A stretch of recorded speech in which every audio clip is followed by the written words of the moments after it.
The free market system is often seen as an efficient way to allocate resources. It relies on the interplay of supply and demand to determine prices and production. In theory, this leads to optimal outcomes for society. However, markets do not always function perfectly on their own. Sometimes the pursuit of individual self-interest does not align with the broader public good. These situations are known as market failures.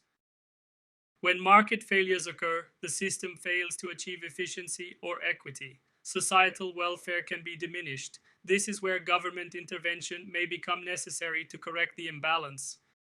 One common type of market failure is externalities. An externality happens when an economic activity has consequences for a third party. This third party is not directly involved in the transaction.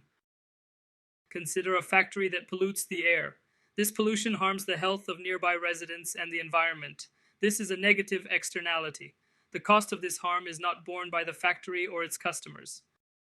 Market prices do not reflect this external cost. The government may intervene using tools like environmental taxes. These taxes aim to make the polluter pay for the damage caused. Conversely, some activities create positive externalities. Getting vaccinated protects not just the individual, but also helps prevent the spread of disease in the community. This benefits everyone. Because the market might underprovide activities with positive externalities, the government might offer subsidies. Subsidies encourage more people to engage in the beneficial activity, like getting vaccinated. Another area of market failure involves public goods. These goods have two key characteristics. They are non-excludable, meaning it's hard to prevent anyone from using them. They are also non-rivalrous. One person using the good does not reduce its availability for others. Examples include national defense or street lighting. Private companies often find it difficult to profit from providing public goods. This is because they cannot easily charge individuals for their use. This leads to the free rider problem.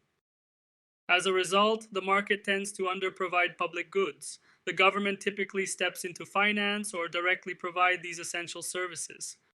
Markets require informed participants to function efficiently. Information asymmetry occurs when one party in a transaction has significantly more or better information than the other. This imbalance can lead to unfair outcomes. For instance, a seller of a used car might know about hidden mechanical issues that the buyer is unaware of. The buyer makes a decision based on incomplete information.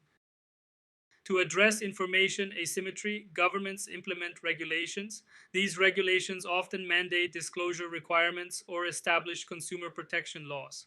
The goal is to ensure transparency and fairer transactions.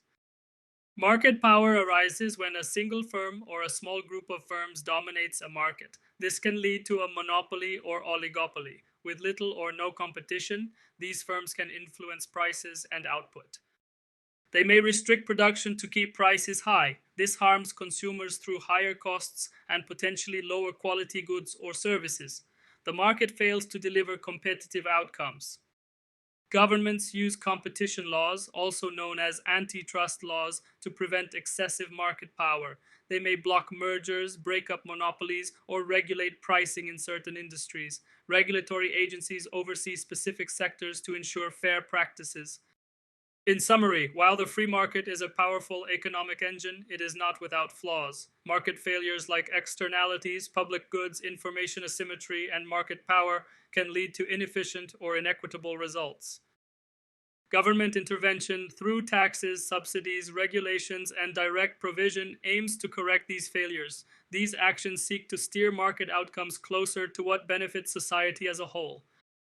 However, intervention must be carefully considered and designed. Poorly implemented policies can sometimes create new problems or distort market signals in unintended ways.